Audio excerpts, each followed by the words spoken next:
Hello everyone, I'm a new announcer of this channel. Thank you for following us and giving likes. It's very important for us. And yes, we went. This story is titled Save Money to Retire Early After Years of Hard Work. But my family demanded I bail out my brother. When I refused, they cut me off, launched a smear campaign against me. And what happened next changed everything. I'm 36, single, and have been working my ass off since I was 18 to get where I am today. I'm not rich, but I've saved enough to retire early if I want to, something I've been planning for years. Life was going pretty smoothly until my family decided that my hard-earned savings should bail out my brother. Let me back up. My family's always had a bit of a golden child situation. My younger brother, Ethan, has always been the apple of my parents' eye. Growing up, I had to work for everything. Mowing lawns, part-time jobs, scholarships, but Ethan, he got handed everything on a silver platter. Private tutors, top-tier universities, and when he decided to start his own business, my parents didn't think twice before investing a hefty sum to get him started. Me, I was expected to fend for myself, and I did. I put myself through college, lived frugally, and invested wisely. By the time I hit my 30s, I'd built up a solid nest egg, enough to retire by 40 if I stayed smart. I wasn't living lavishly, but I had freedom, independence, peace of mind. Then, a month ago, everything changed. It started with a phone call from my mom. I hadn't heard from her in weeks, so I figured it was just a casual check-in. Boy, was I wrong. "Alex, your brother's in trouble," she said without preamble. I pinched the bridge of my nose, already feeling the headache coming on. What happened this time? His business, it didn't work out, she admitted, her voice heavy with disappointment. "He's in serious debt, Alex. If he doesn't pay off his loan soon, he could lose everything." I waited, knowing where this was going, but hoping, praying that I was wrong. "He needs help," she continued. "And we were hoping, well, you've saved up so much money. If you could just lend him enough to get back on his feet." No, the word was out before I could stop myself. "Alex." My mom sounded genuinely shocked, as if the idea of me refusing hadn't even crossed her mind. "I'm sorry, Mom," I said, keeping my voice as calm as I could. "But I've worked too hard to throw my savings at someone else's mistakes." "This is your brother," she shot back, her voice rising. "Family helps family. Family didn't help me when I was scraping by." I reminded her. Where was this family mentality when I was working double shifts to pay tuition? When I had to choose between groceries and rent? "That's different," she argued. "You're independent. You've always been independent. Ethan, he just needs a little support. Please, Alex, if you don't help him, I don't know what we'll do." I sighed, running a hand through my hair. "I'm sorry, Mom. I really am. But I can't give him my savings. I've spent years building that up, so I can have a future where I don't have to worry about money." There was a long pause, the silence crackling with unspoken words. Finally, she said, "I hope you can live with yourself, Alex." And then she hung up. I thought that was the end of it. I should have known better. Over the next week, my phone blew up with messages from both my parents and even Ethan himself. "Mom, Alex, please reconsider. Ethan's your only brother. Dad, think about how much we've done for you over the years. Don't turn your back on your family now. Ethan, bro, come on. I know I messed up, but I just need one chance to make things right." I ignored them all. Call me heartless if you want, but I knew if I gave in now, it would never stop. Ethan would always expect me to bail him out, and my parents would keep enabling him. I wasn't going to throw away my future to fix his mistakes. Then, 2 weeks later, they showed up at my apartment. I opened the door to find my mom, dad, and Ethan standing there like some kind of intervention. "Can we come in?" my dad asked, though it didn't really sound like a question. I stepped aside, bracing myself for what was coming. They sat down on my couch while I stood with my arms crossed, waiting. "Alex," my mom began, her eyes already glistening with unshed tears. "Please, we wouldn't be asking if it wasn't serious. Ethan is drowning in debt. If he doesn't pay soon, he could lose his home. His credit's already ruined. This could destroy his future." I glanced at Ethan, who sat with his head down, avoiding my gaze. "How much?" I asked flatly. My mom hesitated. 200,000. I almost laughed. "Are you kidding me? That's more than half my savings." Please, Alex, she pleaded. We know you have it. You've worked so hard. You'll make it back in no time. And what if I don't? I shot back. What happens to my future if I give that money away? Do you think anyone's going to bail me out? You're being selfish, my dad snapped. This is your family. You have a responsibility to help. No, I said firmly. I have a responsibility to myself. I've spent my entire life taking care of myself because no one else would. I'm not throwing that away just because Ethan made bad choices. Ethan finally looked up, his eyes blazing with anger.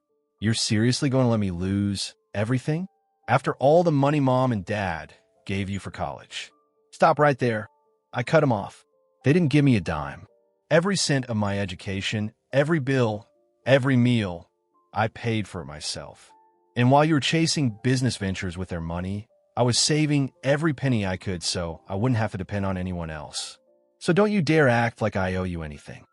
The room fell into a tense silence, the air thick with resentment and unspoken accusations. Fine, my dad said at last, his voice cold. If that's how you feel, then don't expect us to be there for you when you need us. Funny, I replied, because I don't remember you being there when I needed help. My mom let out a choked sob, and my dad stood, pulling her up with him. Ethan followed, his jaw clenched tightly. This is going to tear this family apart, my mom whispered. No, I said quietly. It already has. Without another word, they walked out, the door clicking shut behind them. I stood there for a long time, staring at the closed door, my heart pounding in my chest. Part of me wanted to run after them, to apologize, to fix things. But another part, the part that remembered every sleepless night, every missed meal, every sacrifice, knew I'd made the right choice. I wasn't going to let guilt or obligation steal the future I'd worked so hard to build. But somehow, standing in the silence of my apartment, I couldn't shake the feeling that the worst was yet to come. After my family left that night, the silence in my apartment felt heavier than usual. I tried to focus on work, on maintaining my routine, but their words echoed in my mind like a bad song on repeat. This is going to tear this family apart. Maybe they were right. Maybe I should have helped. But then I'd remember the late nights I spent studying, the double shifts I worked, and the empty fridge I'd stared at more times than I could count. Nobody bailed me out back then. Still, I didn't expect what happened next. The next day, my phone buzzed constantly. Texts, missed calls, voicemails. I ignored them all until one notification made me freeze. It was a group chat notification from a family group that had been mostly dormant for months. I opened it to find a string of messages that made my stomach twist. Mom, I'm so disappointed in you, Alex. I never thought you'd turn your back on your own brother. Dad, we've done everything we could to support you, and this is how you repay us? Ethan, guess money's more important to you than family. Don't worry, I'll remember that when you need help someday. And then came the kicker. Aunt Linda, I can't believe you'd let your brother suffer when you have the means to help. Shameful. My fingers tightened around the phone. How did my aunt even know about this? As I scrolled through the messages, it became clear my parents had spread the story to extended family, framing me as the heartless sibling who refused to help my struggling brother. Uncle Mark, your parents sacrificed so much for you. The least you could do is help Ethan now. Cousin Jenna, wow, Alex, just wow. I slammed the phone down, my pulse pounding in my ears. This wasn't just a family disagreement anymore. They were turning everyone against me. By the end of the week, the fallout had spread beyond just texts and calls. My social media feeds were flooded with passive-aggressive posts from relatives, vague enough to avoid direct confrontation, but pointed enough that I knew they were aimed at me. Family should always come first. Some people forget that when they get a little money. Hard to believe how selfish people can be when they're sitting on a pile of cash. Even friends started asking questions. My best friend, Tyler, called me after seeing one of the posts. Dude, what's going on? Your cousin Jenna's been posting some weird stuff about betrayal and choosing money over family. I sighed, rubbing my temples. Long story short, Ethan screwed up his business, and now my parents want me to bail him out. I said no, and apparently, that makes me the villain of the family. Man, that's rough, Tyler said. But you did the right thing. They can't just expect you to throw your savings at Ethan's problems. Try telling them that. I muttered. I tried to ignore the noise, but the constant pressure started to wear me down. My parents called every few days, alternating between guilt trips and outright anger. Ethan texted me sporadically, alternating between pleading and insults. Ethan, come on, man. Just lend me enough to pay off the loans. I swear I'll pay you back. Ethan, don't be such a selfish prick. You've got more money than you need, and I'm drowning here. I blocked his number. Then came the day that pushed me over the edge. I was grabbing coffee in my favorite cafe when I ran into an old family friend, Mrs. Peterson, who'd known my parents since I was a kid. She smiled when she saw me, but her expression quickly turned to one of disapproval. Alex, dear, I heard about the situation with your brother, she said, her voice heavy with thinly veiled judgment. I know it's not my place, but family should always come first. Don't let money come between you. I forced a tight smile, biting back the urge to snap. Thanks for the advice, I said before quickly excusing myself and leaving the cafe. As soon as I was outside, I pulled out my phone and dialed my mom's number. She picked up on the second ring. Mom, are you seriously telling everyone about this? I asked, my voice shaking with frustration. People were going to find out anyway, she replied defensively. We just wanted them to understand why the family's going through a tough time right now. Yeah, and you conveniently left out the part where I've worked my ass off for everything I have. I shot back. Or the part where you've been bailing Ethan out his whole life. But sure, let's make me the bad guy. Don't talk to me like that, she snapped. We're your family, Alex. You owe us. I don't owe you anything. I shouted, the dam finally breaking. I've spent my whole life taking care of myself while you threw money at Ethan's dreams. Now that he's failed, you want me to clean up the mess? No, I'm done. Silence. Then, in a voice colder than I'd ever heard from her, my mom said, if that's how you feel, then maybe it's best if we take a break from each other. My chest tightened. What's that supposed to mean? You made your choice, she said simply. I hope you're happy with it. And then she hung up. For the next week, the silence was deafening. No more calls. No more texts. No passive-aggressive social media posts. Just nothing. Part of me felt relieved. But another part, the part that still craved my family's approval, felt hollow. I tried to tell myself I'd done the right thing, that I wasn't responsible for Ethan's mistakes. But the guilt still gnawed at me, until the letter arrived. It showed up in my mailbox one Friday afternoon, a plain white envelope with no return address. Inside was a single sheet of paper, typed and unsigned. Alex, since you made it clear that you no longer wish to be part of this family, we've decided to respect your wishes. We've removed you from our wills and will no longer be reaching out. We hope you find happiness in the life you've chosen.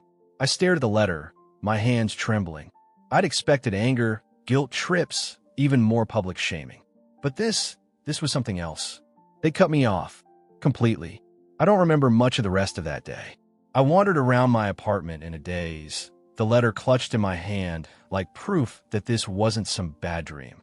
I kept rereading the words, hoping they'd change, but they didn't. Part of me wanted to call my parents, to apologize, to fix things. But another part, the part that had carried the weight of their expectations for so long, felt something else. Relief. Because maybe, just maybe, this was my chance to finally live my life on my own terms. No more guilt. No more expectations. No more sacrificing my future to clean up someone else's mistakes. I was free. At least, that's what I told myself. But deep down, I knew this wasn't the end. Because family, they never let you go that easily. The silence from my family lasted longer than I expected. Days turned into weeks, then a month. At first, it felt like a weight had been lifted off my shoulders. No more guilt trips, no more pressure to sacrifice my future for Ethan's mistakes. I focused on work, hit the gym more often, and even started planning a trip to Europe, something I'd always wanted to do, but had put off to keep saving. But the peace didn't last. It started with a phone call from my cousin, Jenna, the same one who'd been posting passive-aggressive messages about betrayal on social media.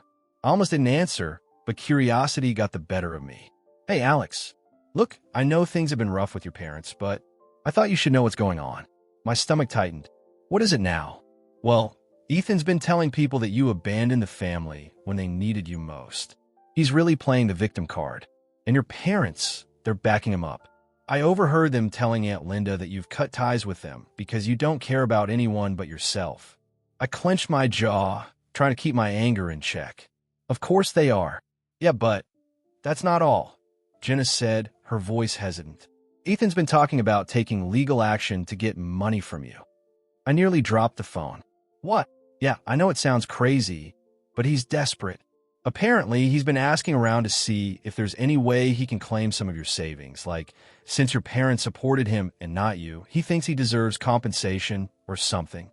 This has to be a joke, I muttered, pacing across my living room. I wish it was, Jenna replied. Just be careful, okay? I know you've worked hard for what you have. Don't let them take it from you. I thanked her and hung up, my mind racing. Could Ethan really try to take my money through legal means? It seemed ridiculous, but after everything he'd already done, I couldn't put anything past him. That night, I called Vanessa, my lawyer, and laid everything out. Can he actually do this? I asked, pacing the length of my apartment. Legally? Not likely, she replied. Unless you co-sign a loan for him or have some financial obligation to his business, which I know you don't. He has no claim to your money. But what? Well, if he's desperate enough, he might try something shady. Fraud, identity theft. I've seen people do crazy things when they're backed into a corner. My pulse pounded in my ears. So what do I do?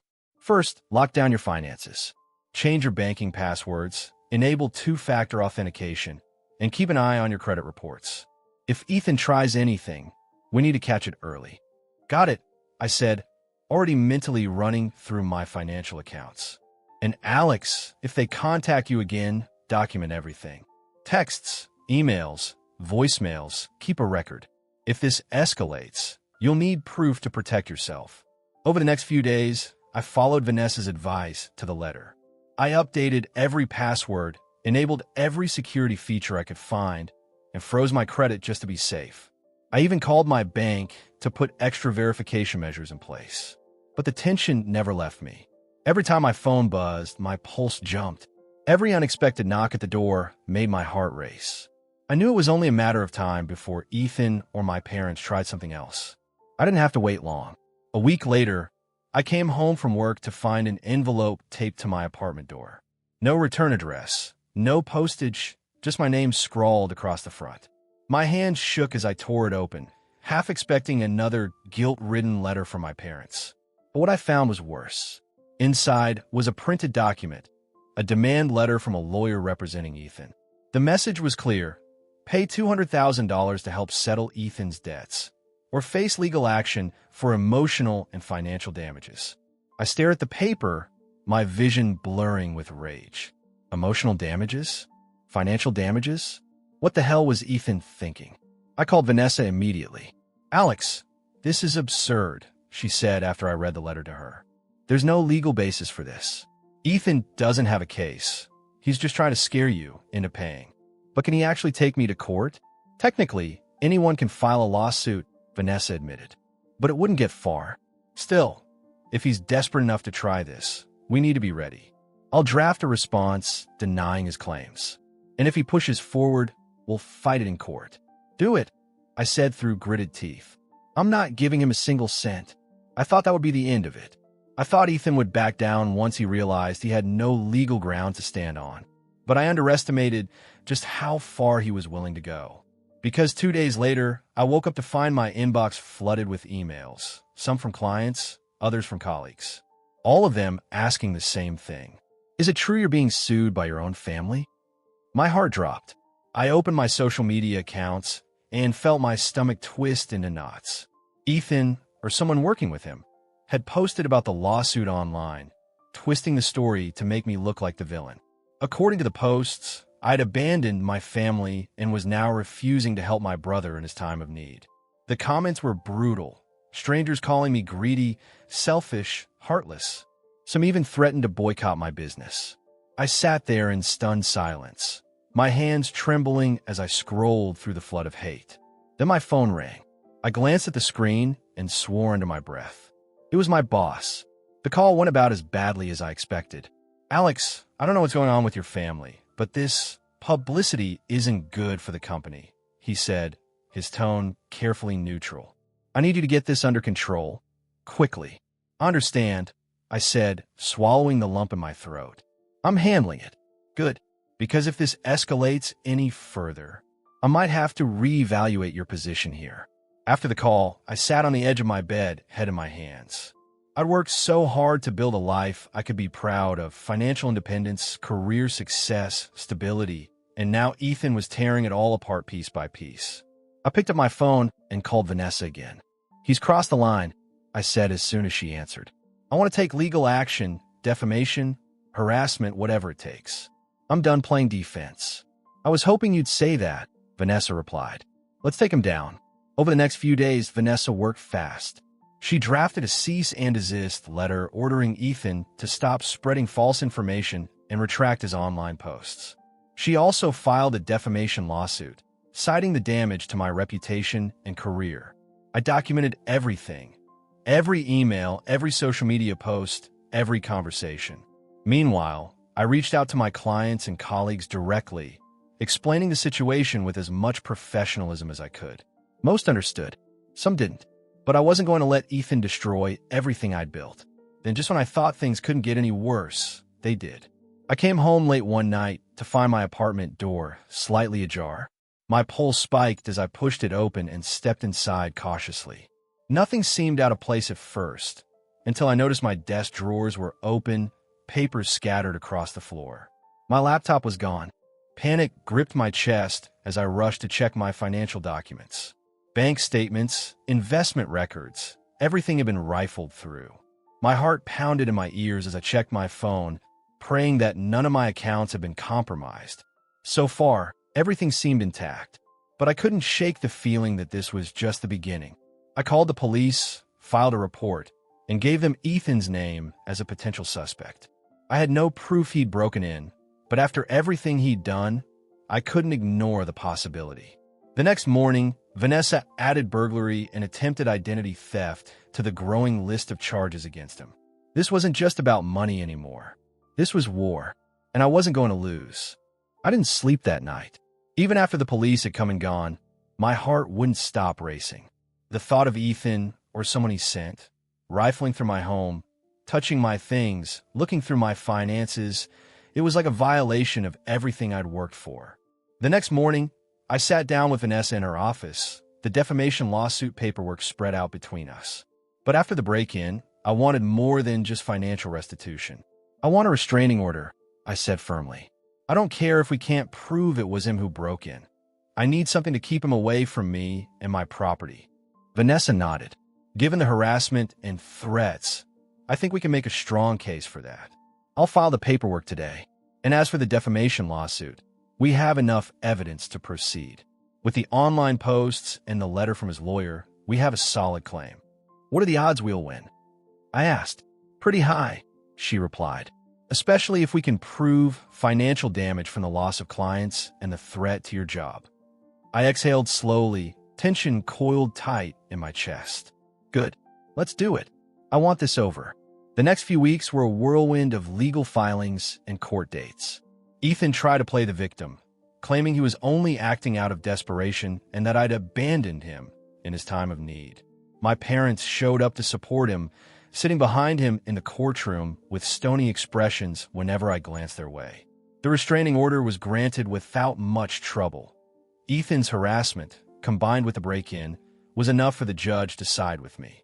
But the defamation lawsuit was more complicated.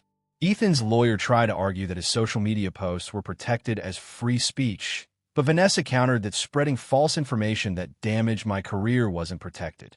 The turning point came when Vanessa presented a statement from my employer, confirming that the public scandal had put my job at risk.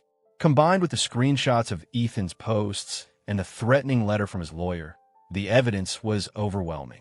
When the judge finally delivered the verdict, I felt my knees go weak with relief.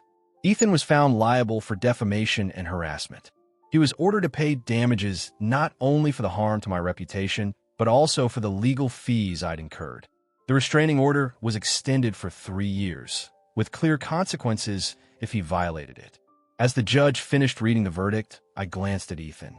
His face was pale, his jaw clenched as if he couldn't believe what had just happened. My parents sat motionless, their eyes fixed on the floor. It should have felt like victory, but as I walked out of the courtroom, I couldn't shake the heaviness in my chest. I'd won. I protected my future, but I'd lost my family in the process. In the months that followed, things slowly began to return to normal. The online rumors died down, and most of my clients returned, reassured that I was still the reliable, hardworking professional they'd known before the drama. My boss, satisfied that the situation was under control, stopped hinting about reevaluating my position. Financially, I was more secure than ever, especially after Ethan was forced to pay damages. I used part of the money to upgrade my apartment security system, ensuring that no one would ever break in again. The rest went back into my savings, bolstering the future I'd fought so hard to protect. But no amount of money could erase the ache of losing my family. My parents never reached out after the trial. I thought about calling them more times than I could count, but every time I remembered the look on their faces as they sat behind Ethan, supporting him even after everything he'd done. The hardest part was knowing that no matter how much I'd sacrificed, it would never be enough for them. One evening, months after the trial, I received a letter in the mail.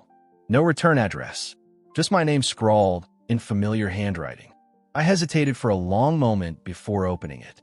Alex, I know I've messed up more times than I can count. I don't blame you for cutting me out of your life. But for what it's worth, I'm sorry. I never meant for things to go as far as they did. I was desperate, angry, and stupid. You didn't deserve what I put you through. Neither did Mom and Dad. I'm not asking for forgiveness. I just wanted you to know that I'm trying to get my life together. I've started a new job. Nothing fancy, but it's honest work. I'm paying off my debts, little by little. Maybe someday, I'll be someone you can be proud of. Until then, I wish you the best. Ethan. I stare at the letter for a long time, emotions swirling in my chest. Anger, sadness, relief, and something else I couldn't quite name. I thought about throwing it away, but in the end, I tucked it into a drawer with the rest of my important documents. Maybe I wasn't ready to forgive Ethan. Maybe I never would be. But at least now, I could finally close that chapter of my life. 3 months later, I boarded a plane to Europe, a one-way ticket in my hand. I didn't know how long I'd stay or what adventures awaited me. But for the first time in years, my future felt wide open. No guilt, no expectations, no holding me back, just freedom. And damn, it felt good.